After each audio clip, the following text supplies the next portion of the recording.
श्रीकालिकाष्टकं ध्यानं गलत्रक्तमण्डावलिकण्ठमाला महाघोरवारा सुद्रष्टा कराला विवस्त्राश्मशानलया मुक्तकेशे महाकालकामाकुलाकालिकेयम् भुजे वामयुग्मे शिरोसिंहदधाना वरं दस्मयुग्मे भयं वै तथैव सुमध्यापि तुङ्गस्तनाभारनम्रा लसद्रक्तश्रिकद्वयासु स्मृतास्या सवद्वन्द्वकर्णावशंसा सुकेशि लसत्प्रेतपाणिं प्रयुक्ते काञ्ची शवाकारमञ्चाधिरूढा शिवाभिः सदीर्घुशब्दायमानाभिरेचे सदीर्घुशब्दायमानाभिरेचे स्तुति विरञ्चादिदेवास्त्रयस्ते गुणास्त्रीन् समाराध्य कालीं प्रधाना बभूवुः अनादिं सुरादिं मखादिं भवादिं स्वरूपं त्वदीयं न विन्दन्ति देवा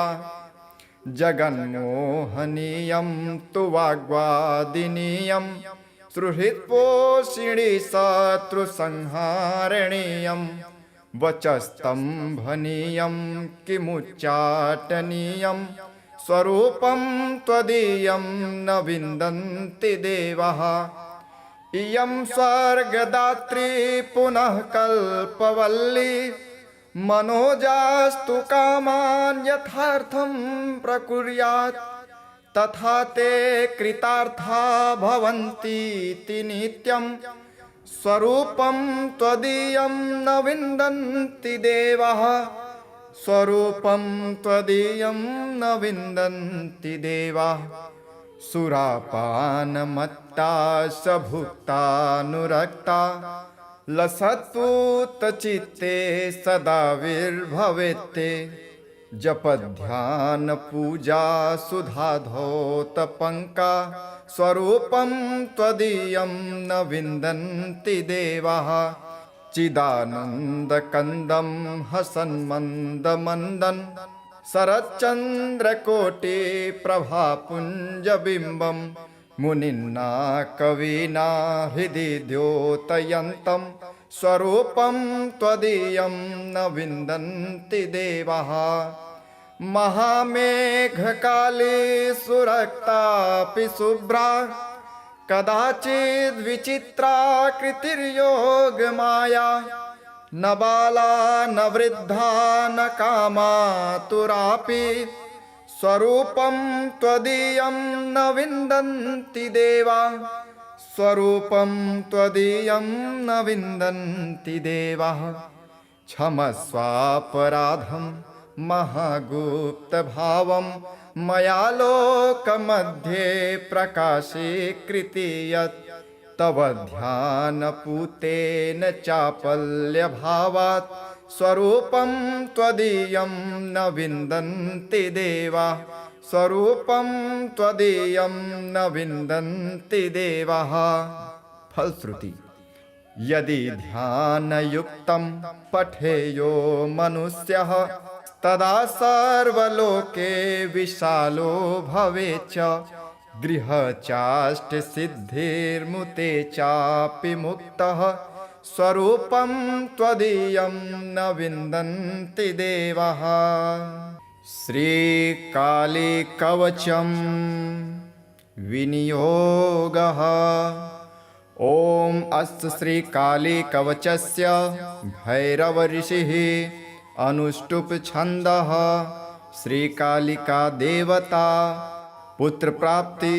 संतान प्राप्ते शत्रुसंहार्थ जपे विनियोगः ध्यानं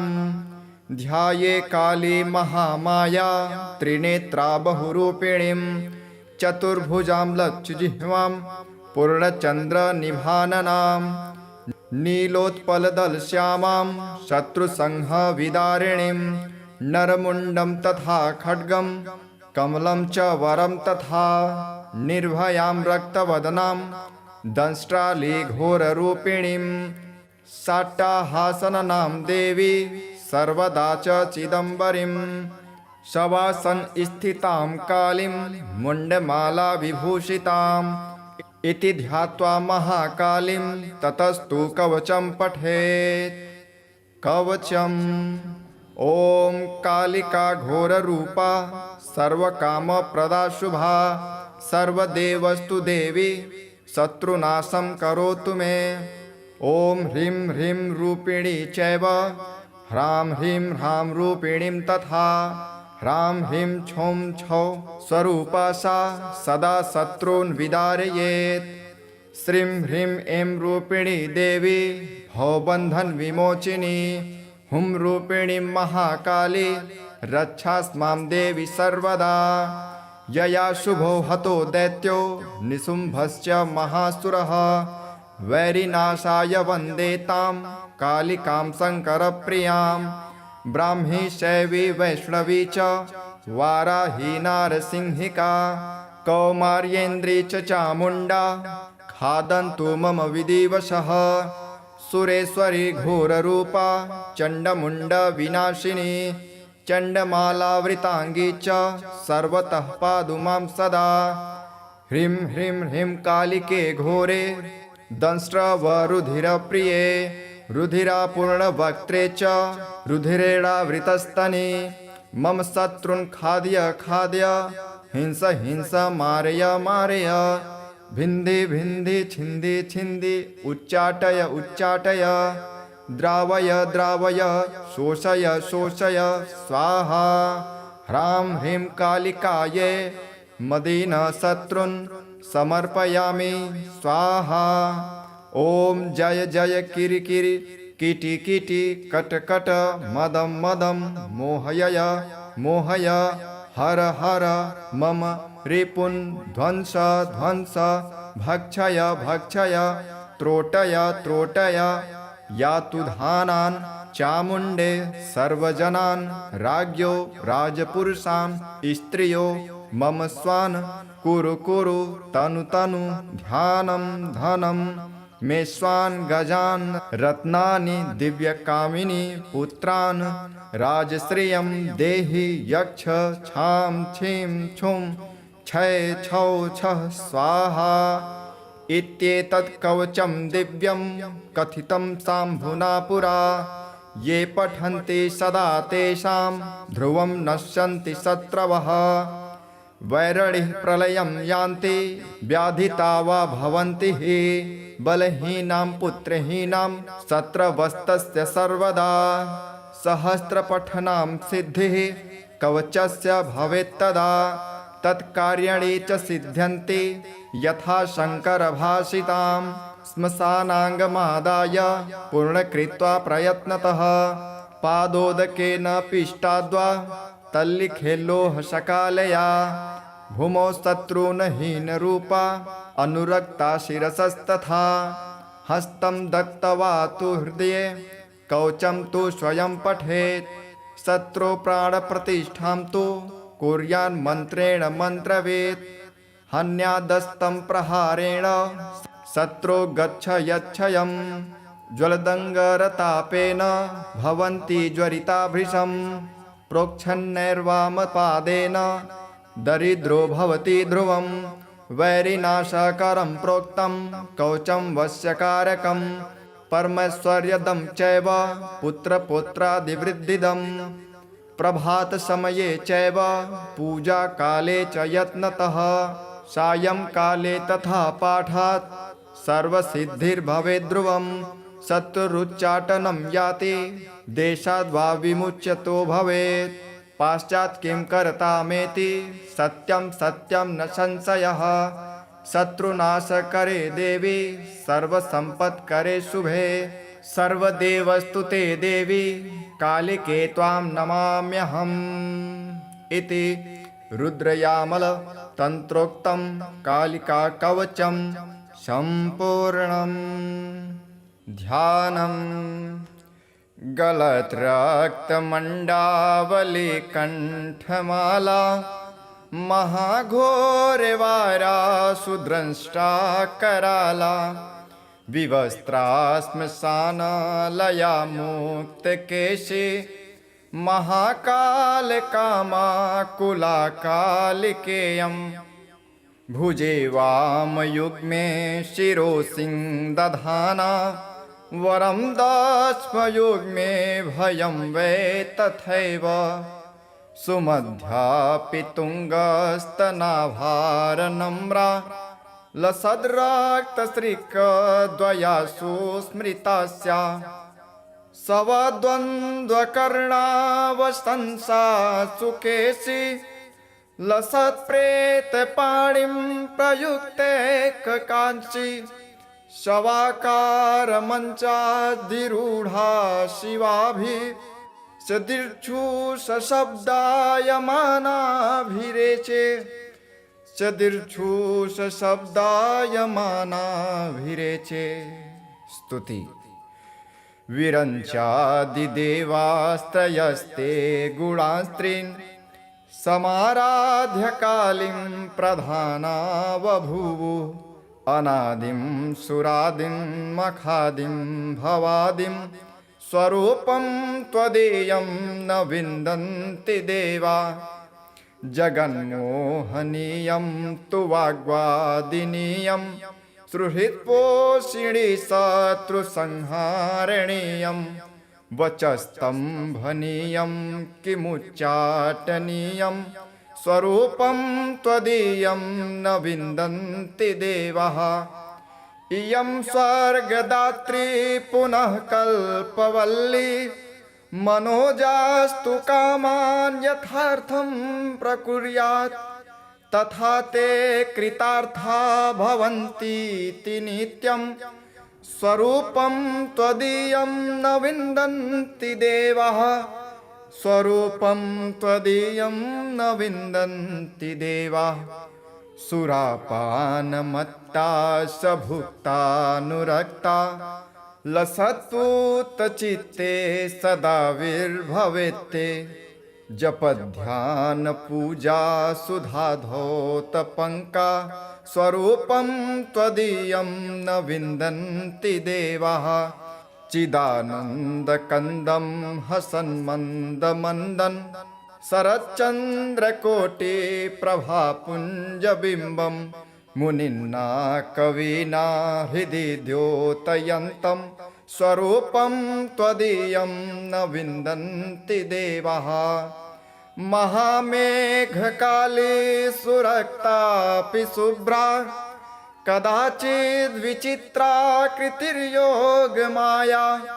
न बाला न वृद्धा न कामातुरापि स्वरूपं त्वदीयं न विन्दन्ति देवा। स्वरूपं त्वदीयं न विन्दन्ति देवाः। क्षमस्वापराधं महागुप्तभावं मया लोकमध्ये प्रकाशीकृति यत्। तव ध्यानपूतेन चापल्यभावात् स्वरूपं त्वदीयं न विन्दन्ति देवाः। स्वरूपं त्वदीयं न विन्दन्ति देवाः। फलश्रुति। यदि ध्यानयुक्तं पठेयो मनुष्यः तदा सर्वलोके विशालो भवेच्च। गृहचाष्टसिद्धिर्मुते चापि मुक्तः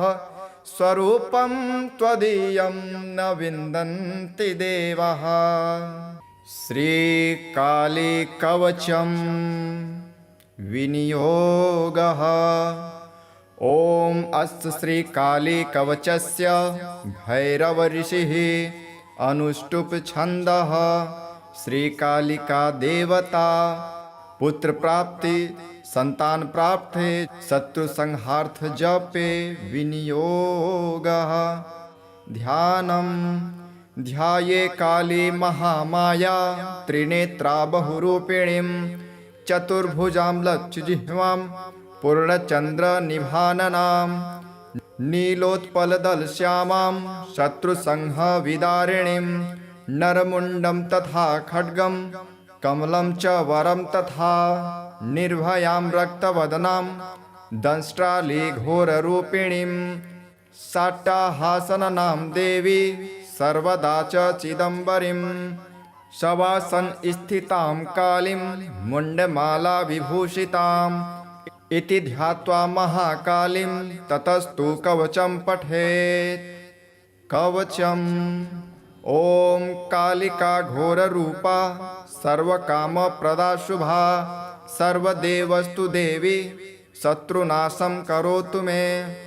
ॐ ह्रीं ह्रीं रूपिणी चैव ह्रां ह्रीं ह्रां रूपिणीं तथा ह्रां ह्रीं छौं छौ स्वरूपा सा सदा शत्रून् विदारयेत्। श्रीं ह्रीं ऐं रूपिणी देवी भवबन्धन विमोचिनी हुं रूपिणी महाकाली रक्षास्मां देवी सर्वदा। यया शुभो हतो दैत्यो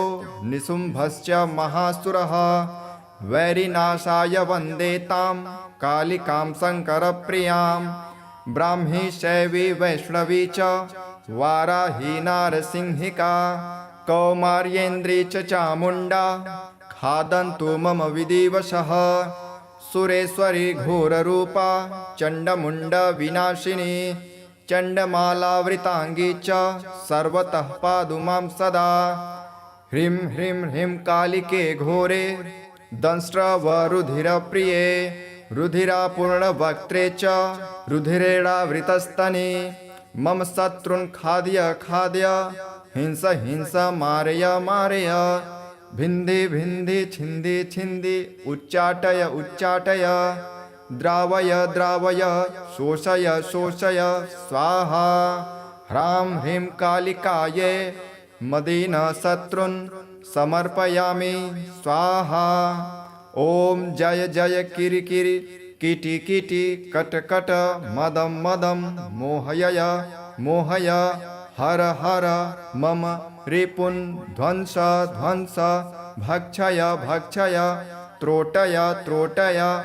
यातु धानान् चामुण्डे सर्वजनान् राज्ञो राजपुरुषान् स्त्रियो मम स्वान् कुरु कुरु तनु तनु ध्यानं धनं मे स्वान् गजान् रत्नानि दिव्यकामिनी पुत्रान् राजश्रियं देहि यक्ष छां छीं छुं छय छौ छः स्वाहा।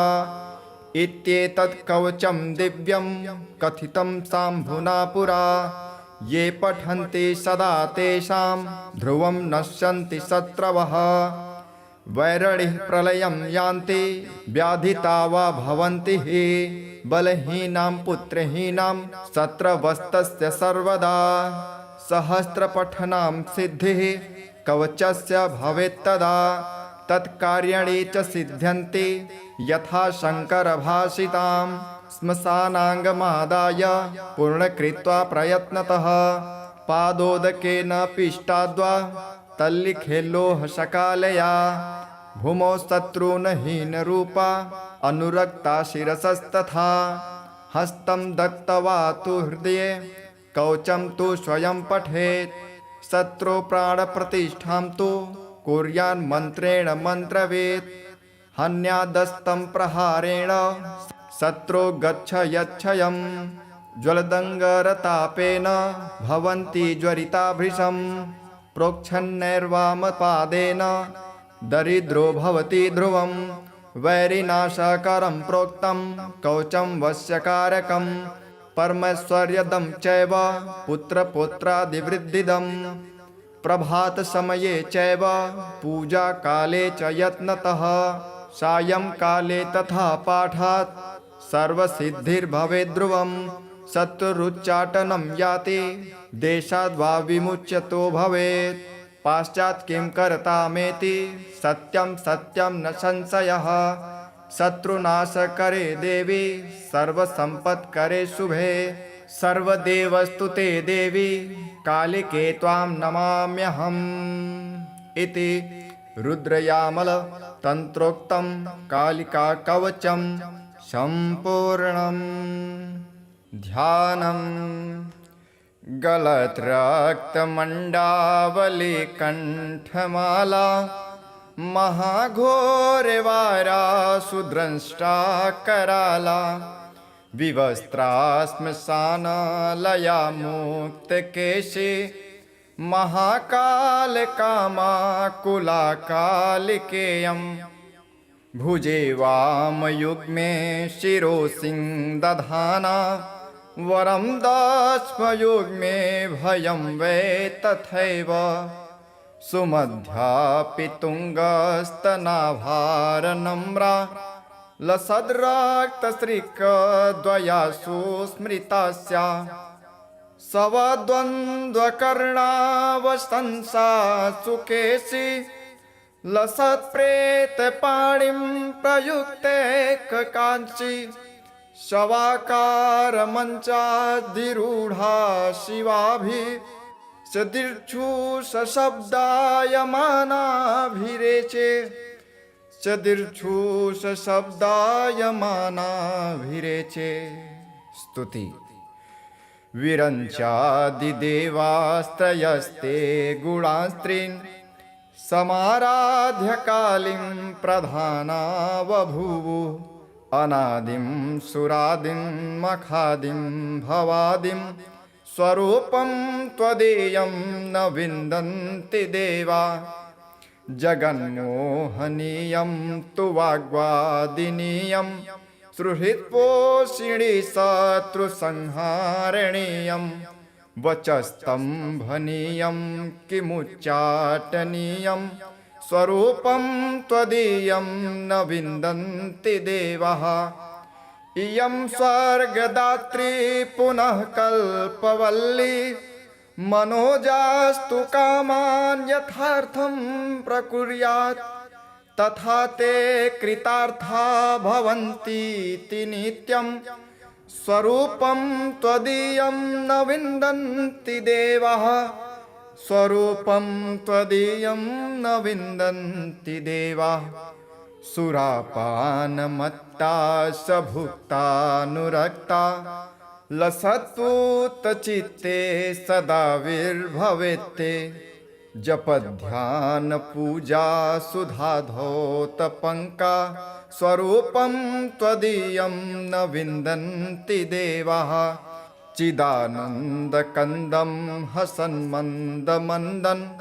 शरच्चन्द्रकोटिप्रभापुञ्जबिम्बं मुनिना कविना हृदि द्योतयन्तं स्वरूपं त्वदीयं न विन्दन्ति देवाः महामेघकाली सुरक्तापि शुभ्रा कदाचिद्विचित्राकृतिर्योगमाया न बाला न वृद्धा न कामातुरापि स्वरूपं त्वदीयं न विन्दन्ति देवा स्वरूपं त्वदीयं न विन्दन्ति देवाः क्षमस्वापराधं महागुप्तभावं मया लोकमध्ये प्रकाशीकृति यत् तव ध्यानपूतेन चापल्यभावात् स्वरूपं त्वदीयं न विन्दन्ति देवाः स्वरूपं त्वदीयं न विन्दन्ति देवाः। फलश्रुति यदि ध्यानयुक्तं पठेयो मनुष्यः तदा सर्वलोके विशालो भवेच्च गृहचाष्टसिद्धिर्मुते चापि मुक्तः स्वरूपं त्वदीयं न विन्दन्ति देवाः। श्रीकालीकवचं विनियोगः। ॐ अस्य श्रीकालीकवचस्य भैरवऋषिः अनुष्टुप् छन्दः श्रीकालिका देवता पुत्रप्राप्ति संतान प्राप्ते शत्रु संहार्थ जपे विनियोगः ध्यानम्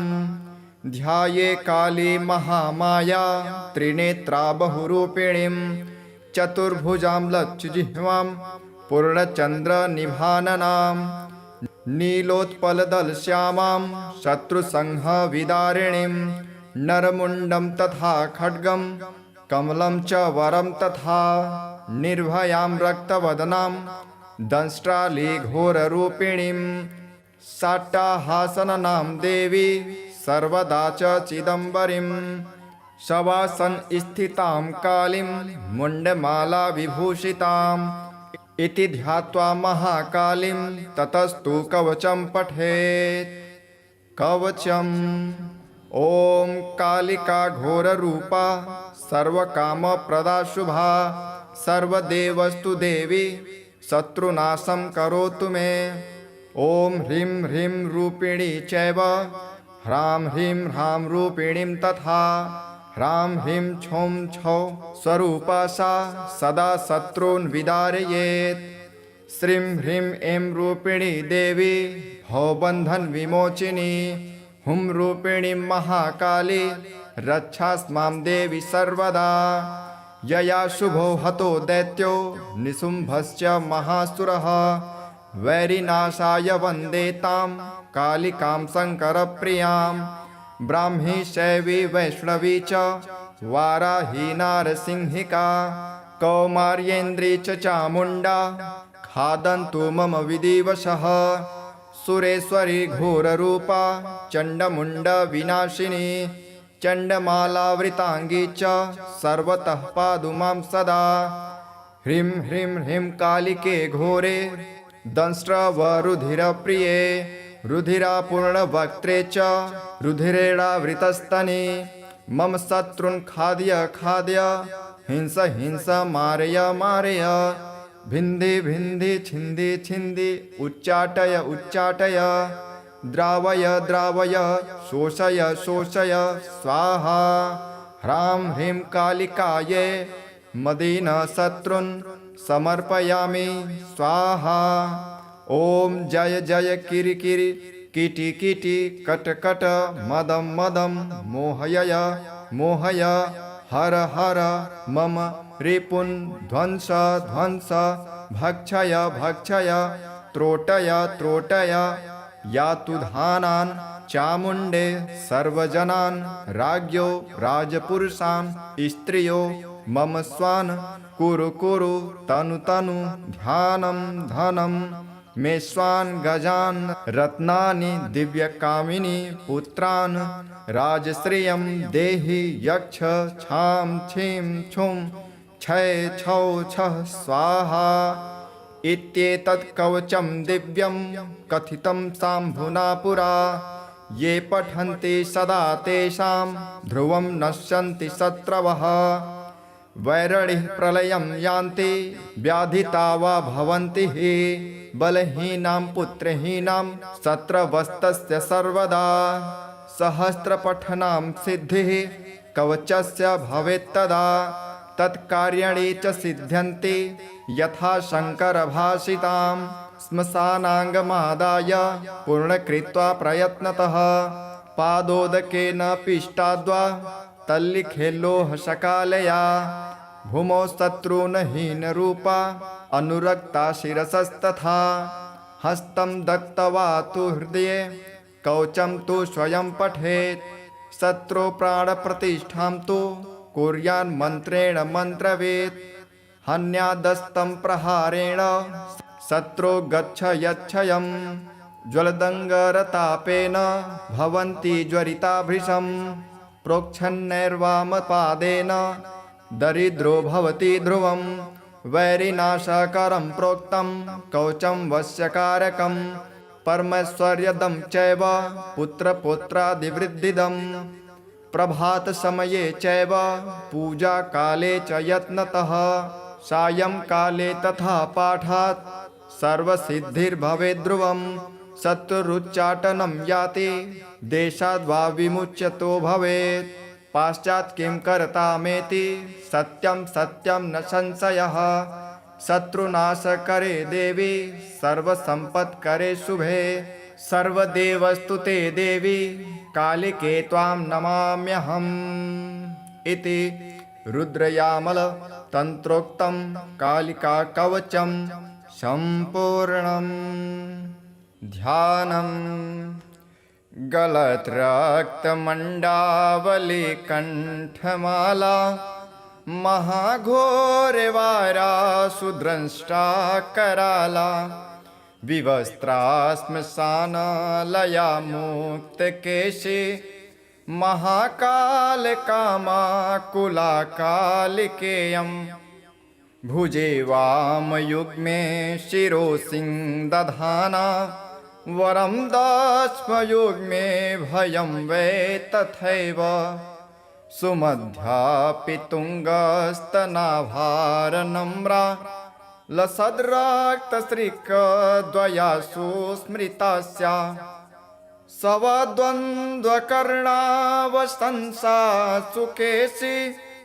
लसत्प्रेतपाणिं प्रयुक्ते काञ्ची शवाकारमञ्चाधिरूढा शिवाभिः सदीर्घुशब्दायमानाभिरेचे सदीर्घुशब्दायमानाभिरेचे स्तुति विरञ्चादिदेवास्त्रयस्ते गुणास्त्रीन् समाराध्य कालीं प्रधाना बभूवुः अनादिं सुरादिं मखादिं भवादिं स्वरूपं त्वदीयं न विन्दन्ति देवा जगन्मोहनीयं तु वाग्वादिनीयं सुहृत्पोषिणी शत्रुसंहारणीयं वचस्तम्भनीयं किमुच्चाटनीयं स्वरूपं त्वदीयं न विन्दन्ति देवाः इयं स्वर्गदात्री पुनः कल्पवल्ली मनोजास्तु कामान् यथार्थं प्रकुर्यात्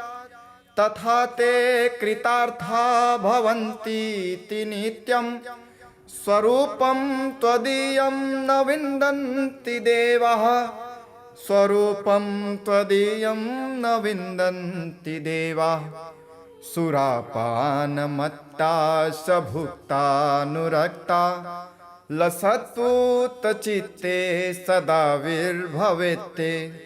जपध्यानपूजा सुधाधौतपङ्का स्वरूपं त्वदीयं न विन्दन्ति देवाः चिदानन्दकन्दं हसन्मन्दमन्दन् शरच्चन्द्रकोटिप्रभापुञ्जबिम्बं मुनिना कविना हृदि द्योतयन्तं स्वरूपं त्वदीयं न विन्दन्ति देवाः महामेघकाली सुरक्तापि शुभ्रा कदाचिद्विचित्राकृतिर्योगमाया न बाला न वृद्धा न कामातुरापि स्वरूपं त्वदीयं न विन्दन्ति देवा स्वरूपं त्वदीयं न विन्दन्ति देवाः क्षमस्वापराधं महागुप्तभावं मया लोकमध्ये प्रकाशीकृति यत् तव ध्यानपूतेन चापल्यभावात् स्वरूपं त्वदीयं न विन्दन्ति देवाः स्वरूपं त्वदीयं न विन्दन्ति देवाः। फलश्रुति यदि ध्यानयुक्तं पठेयो मनुष्यः तदा सर्वलोके विशालो भवेच्च गृहचाष्टसिद्धिर्मुते चापि मुक्तः स्वरूपं त्वदीयं न विन्दन्ति देवाः। श्रीकालीकवचं विनियोगः। ॐ अस्य श्रीकालीकवचस्य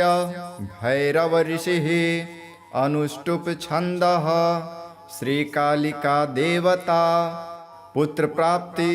संतान प्राप्ते शत्रु संहार्थ जपे विनियोगः ध्यानम ध्याये काली महामाया त्रिनेत्रा बहुरूपिणीं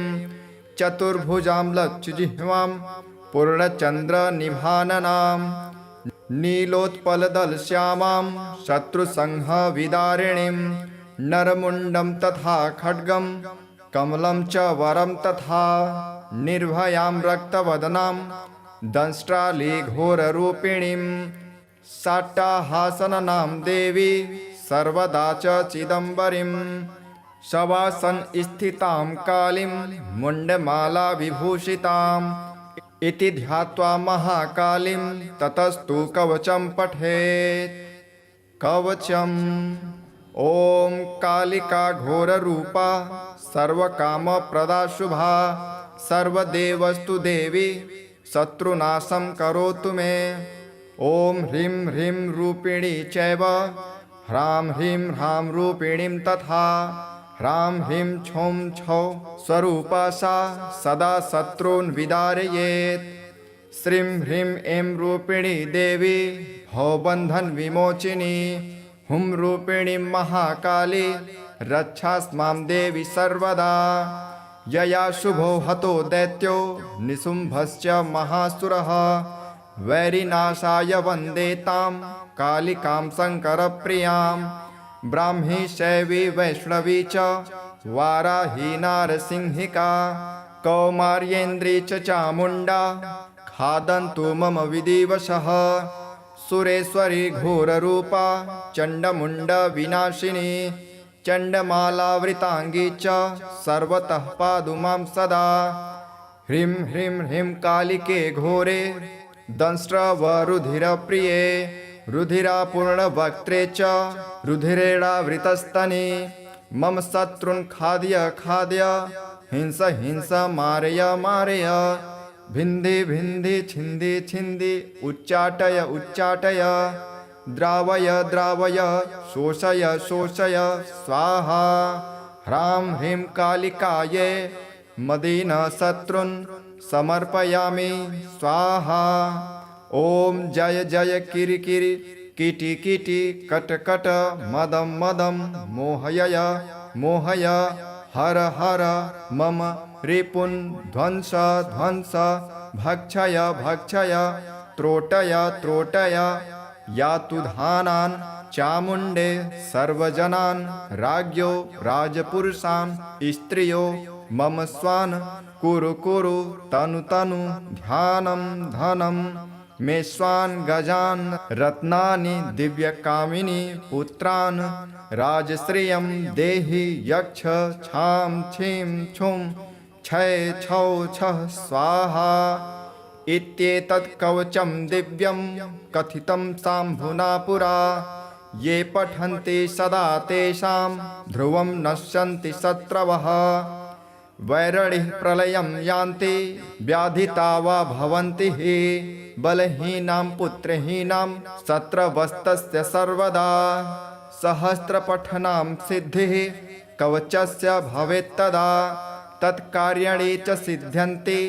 यथा शङ्करभाषितां श्मशानाङ्गमादाय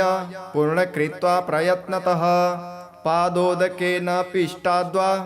तल्लिखेल्लोहशकालया भूमौ शत्रूनहीनरूपा अनुरक्ता शिरसस्तथा हस्तं दत्त्वा तु हृदये कवचं तु स्वयं पठेत् शत्रुप्राणप्रतिष्ठां तु कुर्यान्मन्त्रेण मन्त्रवेत् हन्यादस्तं प्रहारेण शत्रो गच्छ यच्छयं ज्वलदङ्गरतापेन भवन्ति ज्वरिता भृशं प्रोक्षन्नैर्वामपादेन दरिद्रो भवति ध्रुवं वैरिनाशकरं प्रोक्तं कवचं वश्यकारकं परमैश्वर्यदं चैव पुत्रपुत्रादिवृद्धिदम् प्रभातसमये चैव पूजाकाले च यत्नतः सायंकाले तथा पाठात् सर्वसिद्धिर्भवेत् ध्रुवं शत्रुरुच्चाटनं याति देशाद्वा विमुच्यतो भवेत् पाश्चात् किं कर्तामेति सत्यं सत्यं न संशयः शत्रुनाश करे देवी सर्वसंपत् करे शुभे सर्वदेवस्तुते देवी कालिके त्वां नमाम्यहम् इति रुद्रयामल तंत्रोक्तं कालिका कवचं संपूर्णम्। ध्यानम् गलत्रक्तमण्डावली कंठमाला महाघोरवारा सुद्रंष्टा कराला विवस्त्राश्मशानालया मुक्तकेशी महाकालकामाकुला कालिकेयम् भुजे वामयुग्मे शिरोसिंहदधाना वरं दक्ष्मयुग्मे भयं वै तथैव सुमध्यापि तुङ्गस्तनाभारनम्रा लसद्रक्तश्रिकद्वयासु स्मृतास्या सवद्वन्द्वकर्णावशंसा सुकेशी लसत्प्रेतपाणिं प्रयुक्ते ककांक्षी शवाकारमञ्चाधिरूढा शिवाभिः सदीर्घुशब्दायमानाभिरेचे सदीर्घुशब्दायमानाभिरेचे। स्तुति। विरञ्चादिदेवास्त्रयस्ते गुणास्त्रीन् समाराध्य कालीं प्रधाना बभूवुः अनादिं सुरादिं मखादिं भवादिं स्वरूपं त्वदीयं न विन्दन्ति देवा जगन्मोहनीयं तु वाग्वादिनीयं सुहृत्पोषिणी शत्रुसंहारणीयं वचस्तम्भनीयं किमुच्चाटनीयं स्वरूपं त्वदीयं न विन्दन्ति देवाः इयं स्वर्गदात्री पुनः कल्पवल्ली मनोजास्तु कामान् यथार्थं प्रकुर्यात् तथा ते कृतार्था भवन्तीति नित्यं स्वरूपं त्वदीयं न विन्दन्ति देवाः स्वरूपं त्वदीयं न विन्दन्ति देवाः सुरापानमत्ता सभुक्तानुरक्ता लसत्पूतचित्ते सदा विर्भवेत्ते जपध्यानपूजा सुधाधौतपङ्का स्वरूपं त्वदीयं न विन्दन्ति देवाः चिदानन्दकन्दं हसन्मन्दमन्दन् शरच्चन्द्रकोटिप्रभापुञ्जबिम्बं मुनिना कविना हृदि द्योतयन्तं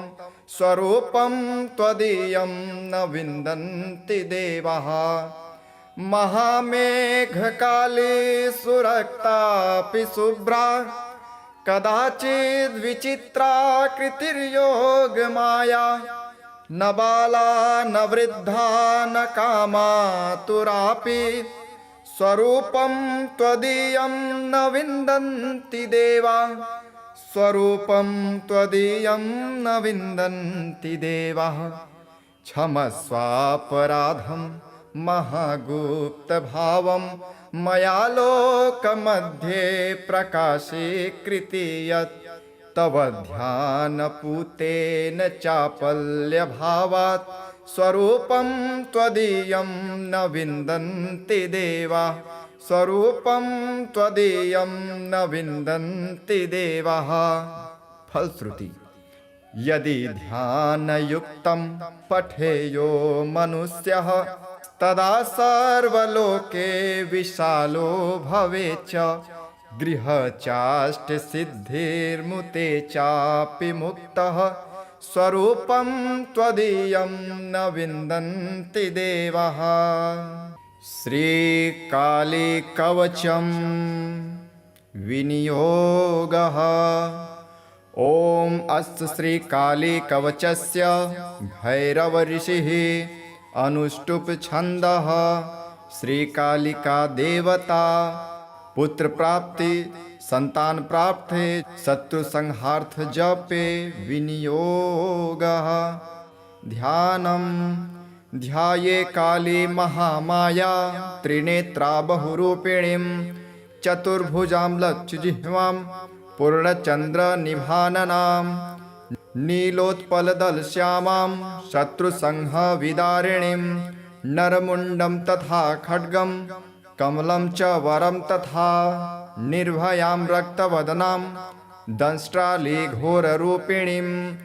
साट्टाहासननां देवी सर्वदा च चिदम्बरीं शवासन स्थितां कालीं मुण्डमाला विभूषिताम् इति ध्यात्वा महाकालीं ततस्तु कवचं पठेत् कवचम् ॐ कालिका घोररूपा सर्वकामप्रदा शुभा सर्वदेवस्तु देवी शत्रुनाशं करोतु मे ॐ ह्रीं ह्रीं रूपिणी चैव ह्रां ह्रीं ह्रां रूपिणीं तथा ह्रां ह्रीं छौं छौ स्वरूपा सा सदा शत्रून् विदारयेत् श्रीं ह्रीं ऐं रूपिणी देवी भवबन्धन विमोचिनी हुं रूपिणी महाकाली रक्षास्मां देवी सर्वदा यया शुभो हतो दैत्यो निशुम्भश्च महासुरः वैरिनाशाय वन्दे तां कालिकां शङ्करप्रियां ब्राह्मी शैवी वैष्णवी च वाराही नारसिंहिका कौमार्येन्द्री च चामुण्डा खादन्तु मम विधिवशः सुरेश्वरी घोररूपा चण्डमुण्डविनाशिनी चण्डमालावृताङ्गी च सर्वतः पातु मां सदा ह्रीं ह्रीं ह्रीं कालिके घोरे दंष्ट्रवरुधिरप्रिये रुधिरापूर्णवक्त्रे च रुधिरेणावृतस्तने मम शत्रून् खादय खादय हिंस हिंस मारय मारय भिन्धि भिन्धि छिन्दि छिन्दि उच्चाटय उच्चाटय द्रावय द्रावय शोषय शोषय स्वाहा ह्रां ह्रीं कालिकायै मदीन शत्रून् समर्पयामि स्वाहा ॐ जय जय किरिकिरि किटि किटि कट कट मदं मदं मोहय मोहय हर हर मम रिपुन् ध्वंस ध्वंस भक्षय भक्षय त्रोटय त्रोटय यातु धानान् चामुण्डे सर्वजनान् राज्ञो राजपुरुषान् स्त्रियो मम स्वान् कुरु कुरु तनु तनु ध्यानं धनं मे स्वान् गजान् रत्नानि दिव्यकामिनी पुत्रान् राजश्रियं देहि यक्ष छां छीं छुं छय छौ छः स्वाहा इत्येतत् कवचं दिव्यं कथितं शाम्भुना पुरा ये पठन्ति सदा तेषां ध्रुवं नश्यन्ति शत्रवः वैरणिः प्रलयं यान्ति व्याधिता वा भवन्ति हि बलहीनां पुत्रहीनां शत्रवस्तस्य सर्वदा सहस्रपठनां सिद्धिः कवचस्य भवेत्तदा तत्कार्याणि च सिद्ध्यन्ति यथा शङ्करभाषितां श्मशानाङ्गमादाय पूर्णकृत्वा प्रयत्नतः पादोदकेन पिष्टाद्वा तल्लिखेल्लोहशकालया भूमौ शत्रुनहीनरूपा अनुरक्ता शिरसस्तथा हस्तं दत्त्वा तु हृदये कवचं तु स्वयं पठेत् शत्रुप्राणप्रतिष्ठां तु कुर्यान्मन्त्रेण मन्त्रवेत् हन्यादस्तं प्रहारेण शत्रो गच्छ यच्छयं ज्वलदङ्गरतापेन भवन्ति ज्वरिता भृशं प्रोक्षन्नैर्वामपादेन दरिद्रो भवति ध्रुवं वैरिनाशकरं प्रोक्तं कवचं वश्यकारकं परमैश्वर्यदं चैव पुत्रपुत्रादिवृद्धिदम् प्रभातसमये चैव पूजाकाले च यत्नतः सायंकाले तथा पाठात् सर्वसिद्धिर्भवेत् ध्रुवं शत्रुरुच्चाटनं याति देशाद्वा विमुच्यतो भवेत् पाश्चात् किं कर्तामेति सत्यं सत्यं न संशयः शत्रुनाश करे देवी सर्वसंपत् करे शुभे सर्वदेवस्तुते देवी कालिके त्वां नमाम्यहम् इति रुद्रयामल तंत्रोक्तं कालिका कवचं संपूर्णम्। ध्यानम् गलत्रक्तमण्डावली कण्ठमाला महाघोरवारा सुद्रष्टा कराला विवस्त्रा श्मशानालया मुक्तकेशी महाकालकामाकुला कालिकेयम् भुजे वामयुग्मे शिरोसिंहदधाना वरं दक्ष्मयुग्मे भयं वै तथैव सुमध्यापि तुङ्गस्तनाभारनम्रा लसद्रक्तश्रिकद्वयासु स्मृतास्या सवद्वन्द्वकर्णावशंसा सुकेशी लसत्प्रेतपाणिं प्रयुक्ते काञ्ची शवाकारमञ्चाधिरूढा शिवाभिः सदीर्घुशब्दायमानाभिरेचे सदीर्घुशब्दायमानाभिरेचे। स्तुति। विरञ्चादिदेवास्त्रयस्ते गुणास्त्रीन् समाराध्य कालीं प्रधाना बभूवुः अनादिं सुरादिं मखादिं भवादिं स्वरूपं त्वदीयं न विन्दन्ति देवा जगन्मोहनीयं तु वाग्वादिनीयं सुहृत्पोषिणी शत्रुसंहारणीयं वचस्तम्भनीयं किमुच्चाटनीयं स्वरूपं त्वदीयं न विन्दन्ति देवाः इयं स्वर्गदात्री पुनः कल्पवल्ली मनोजास्तु कामान् यथार्थं प्रकुर्यात् तथा ते कृतार्था भवन्तीति नित्यं स्वरूपं त्वदीयं न विन्दन्ति देवाः स्वरूपं त्वदीयं न विन्दन्ति देवाः सुरापानमत्ता सभुक्तानुरक्ता लसत्पूतचित्ते सदा विर्भवेत्ते जपध्यानपूजा सुधाधौतपङ्का स्वरूपं त्वदीयं न विन्दन्ति देवाः चिदानन्दकन्दं हसन्मन्दमन्दन् शरच्चन्द्रकोटिप्रभापुञ्जबिम्बं मुनिना कविना हृदि द्योतयन्तं स्वरूपं त्वदीयं न विन्दन्ति देवाः महामेघकाली सुरक्तापि शुभ्रा कदाचिद्विचित्राकृतिर्योगमाया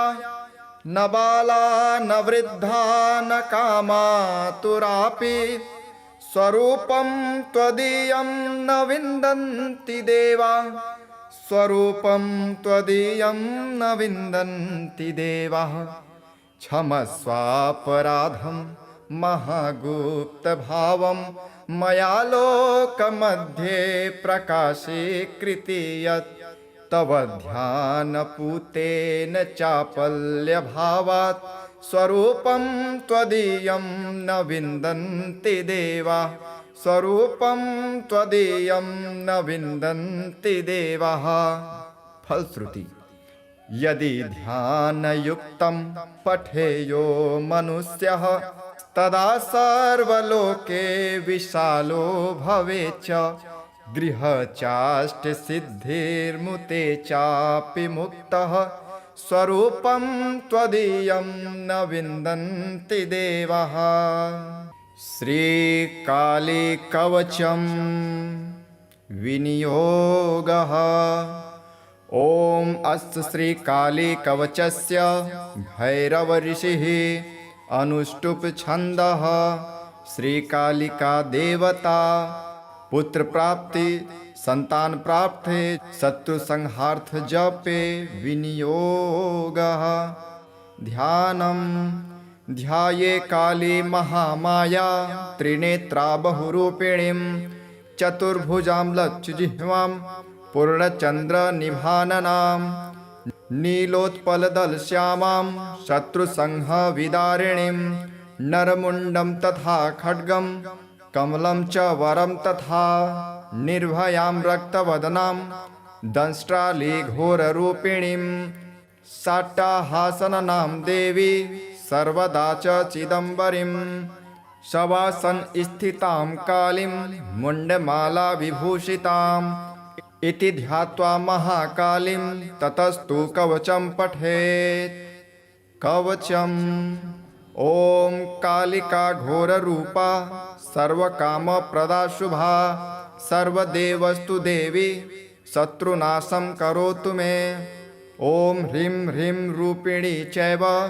ह्रां ह्रीं ह्रां रूपिणीं तथा ह्रां ह्रीं छौं छौ स्वरूपा सा सदा शत्रून् विदारयेत् श्रीं ह्रीं ऐं रूपिणी देवी भवबन्धन विमोचिनी हुं रूपिणीं महाकाली रक्षास्मां देवी सर्वदा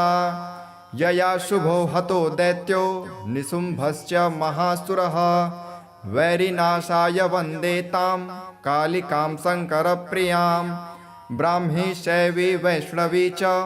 वाराही नारसिंहिका कौमार्येन्द्री च चामुण्डा खादन्तु मम विधिवशः सुरेश्वरी घोररूपा चण्डमुण्डविनाशिनी चण्डमालावृताङ्गी च सर्वतः पातु मां सदा ह्रीं ह्रीं ह्रीं कालिके घोरे दंष्ट्रवरुधिरप्रिये रुधिरापूर्णवक्त्रे च रुधिरेणावृतस्तने मम शत्रून् खादय खादय हिंस हिंस मारय मारय भिन्धि भिन्धि छिन्धि छिन्धि उच्चाटय उच्चाटय द्रावय द्रावय शोषय शोषय स्वाहा ह्रां ह्रीं कालिकायै मदीन शत्रुन् समर्पयामि स्वाहा ॐ जय जय किरिकिरि किटि किटि कट कट मदं मदं मोहय मोहय हर हर मम रिपुन् ध्वंस ध्वंस भक्षय भक्षय त्रोटय त्रोटय यातु धानान् चामुण्डे सर्वजनान् राज्ञो राजपुरुषान् स्त्रियो मम स्वान् कुरु कुरु तनु तनु ध्यानं धनं मे स्वान् गजान् रत्नानि दिव्यकामिनी पुत्रान् राजश्रियं देहि यक्ष छां छीं छुं छय छौ छः स्वाहा इत्येतत् कवचं दिव्यं कथितं शाम्भुना पुरा ये पठन्ति सदा तेषां ध्रुवं नश्यन्ति शत्रवः वैरणिः प्रलयं यान्ति व्याधिता वा भवन्ति हि बलहीनां पुत्रहीनां शत्रवस्तस्य सर्वदा सहस्रपठनां सिद्धिः कवचस्य भवेत्तदा तत्कार्याणि च सिद्ध्यन्ति यथा शङ्करभाषितां श्मशानाङ्गमादाय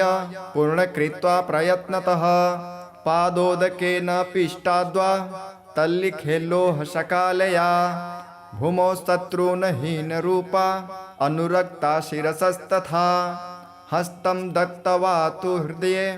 कवचं तु स्वयं पठेत् शत्रुप्राणप्रतिष्ठां तु कुर्यान्मन्त्रेण मन्त्रवेत् हन्यादस्तं प्रहारेण शत्रो गच्छ यच्छयं ज्वलदङ्गरतापेन भवन्ति ज्वरिता भृशं प्रोक्षन्नैर्वामपादेन दरिद्रो भवति ध्रुवं वैरिनाशकरं प्रोक्तं कवचं वश्यकारकं परमैश्वर्यदं चैव पुत्रपुत्रादिवृद्धिदम् प्रभातसमये चैव पूजाकाले च यत्नतः सायंकाले तथा पाठात् सर्वसिद्धिर्भवेद्ध्रुवं शत्रुरुच्चाटनं याति देशाद्वा विमुच्यतो भवेत् पाश्चात् किं कर्तामेति सत्यं सत्यं न संशयः शत्रुनाश करे देवी सर्वसंपत् करे शुभे सर्वदेवस्तु ते देवी कालिके त्वां नमाम्यहम् इति रुद्रयामल तंत्रोक्तं कालिका कवचं सम्पूर्णम् ध्यानम् गलत्रक्तमण्डावली कण्ठमाला महाघोरवारा सुद्रष्टा कराला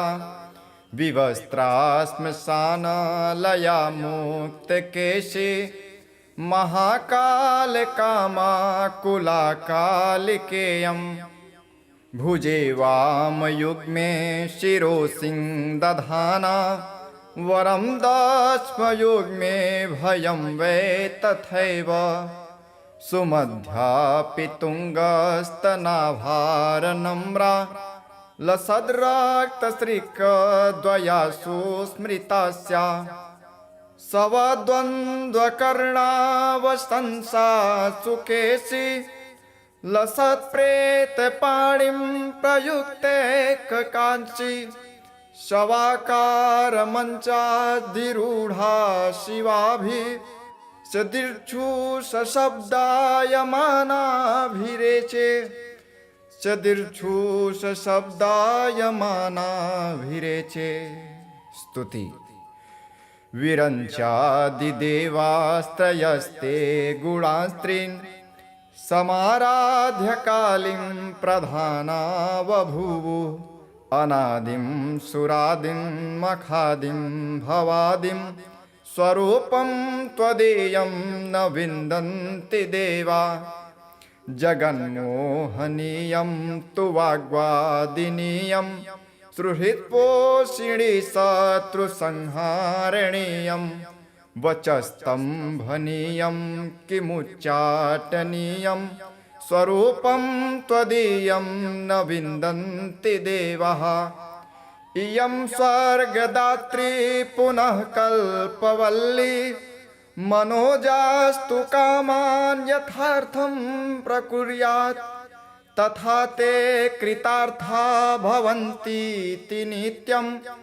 स्वरूपं त्वदीयं न विन्दन्ति देवाः स्वरूपं त्वदीयं न विन्दन्ति देवाः सुरापानमत्ता सभुक्तानुरक्ता लसत्पूतचित्ते सदा विर्भवेत्ते जपध्यानपूजा सुधाधौतपङ्का स्वरूपं त्वदीयं न विन्दन्ति देवाः चिदानन्दकन्दं हसन्मन्दमन्दन् शरच्चन्द्रकोटिप्रभापुञ्जबिम्बं मुनिना कविना हृदि द्योतयन्तं स्वरूपं त्वदीयं न विन्दन्ति देवाः महामेघकाली सुरक्तापि शुभ्रा कदाचिद्विचित्राकृतिर्योगमाया न बाला न वृद्धा न कामातुरापि स्वरूपं त्वदीयं न विन्दन्ति देवा स्वरूपं त्वदीयं न विन्दन्ति देवाः क्षमस्वापराधं महागुप्तभावं मया लोकमध्ये प्रकाशीकृति यत् तव ध्यानपूतेन चापल्यभावात् स्वरूपं त्वदीयं न विन्दन्ति देवाः स्वरूपं त्वदीयं न विन्दन्ति देवाः। फलश्रुति यदि ध्यानयुक्तं पठेयो मनुष्यः तदा सर्वलोके विशालो भवेच्च गृहचाष्टसिद्धिर्मुते चापि मुक्तः स्वरूपं त्वदीयं न विन्दन्ति देवाः। श्रीकालीकवचं विनियोगः। ॐ अस्य श्रीकालीकवचस्य भैरवऋषिः अनुष्टुप् छन्दः। श्रीकालिका देवता पुत्रप्राप्ति संतान प्राप्ते शत्रु संहार्थ जपे विनियोगः ध्यानम ध्याये काली महामाया त्रिनेत्रा बहुरूपिणीं चतुर्भुजां लक्षजिह्वां पूर्णचन्द्रनिभाननां नीलोत्पलदलश्यामां शत्रुसंहविदारिणीं नरमुण्डं तथा खड्गं कमलं च वरं तथा निर्भयां रक्तवदनां दंष्ट्रालीघोररूपिणीं साट्टाहासननां देवी सर्वदा च चिदम्बरीं शवासन स्थितां कालीं मुण्डमाला विभूषिताम् इति ध्यात्वा महाकालीं ततस्तु कवचं पठेत् कवचम्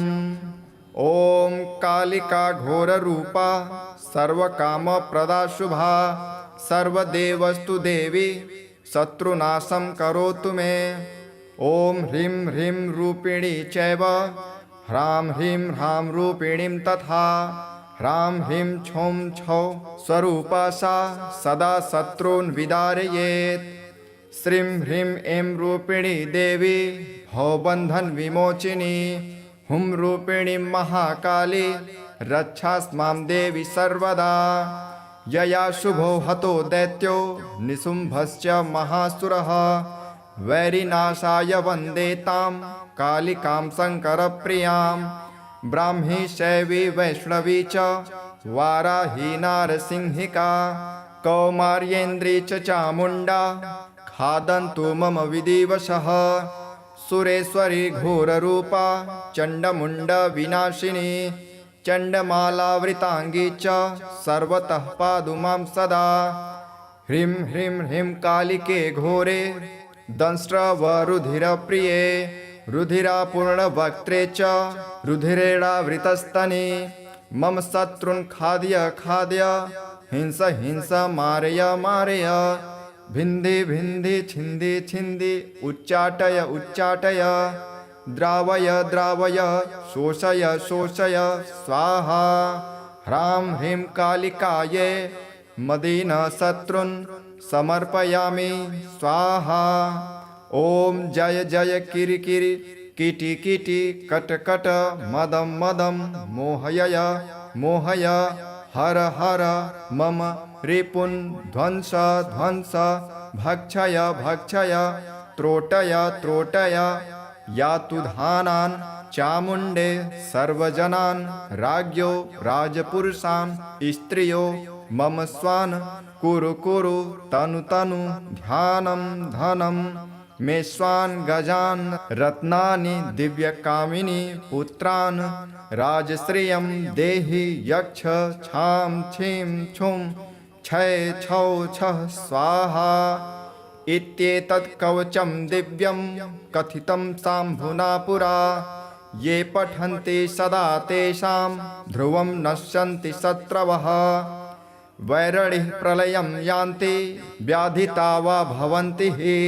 बलहीनां पुत्रहीनां शत्रवस्तस्य सर्वदा सहस्रपठनां सिद्धिः कवचस्य भवेत्तदा तत्कार्याणि च सिद्ध्यन्ति यथा शङ्करभाषितां श्मशानाङ्गमादाय पूर्णकृत्वा प्रयत्नतः पादोदकेन पिष्टाद्वा तल्लिखेल्लोहशकालया भूमौ शत्रुनहीनरूपा अनुरक्ता शिरसस्तथा हस्तं दत्त्वा तु हृदये कवचं तु स्वयं पठेत् शत्रुप्राणप्रतिष्ठां तु कुर्यान्मन्त्रेण मन्त्रवेत् हन्यादस्तं प्रहारेण शत्रो गच्छ यच्छयं ज्वलदङ्गरतापेन भवन्ति ज्वरिता भृशं प्रोक्षन्नैर्वामपादेन दरिद्रो भवति ध्रुवं वैरिनाशकरं प्रोक्तं कवचं वश्यकारकं परमैश्वर्यदं चैव पुत्रपुत्रादिवृद्धिदम् प्रभातसमये चैव पूजाकाले च यत्नतः सायंकाले तथा पाठात् सर्वसिद्धिर्भवेत् ध्रुवं शत्रुरुच्चाटनं याति देशाद्वा विमुच्यतो भवेत् पाश्चात् किं कर्तामेति सत्यं सत्यं न संशयः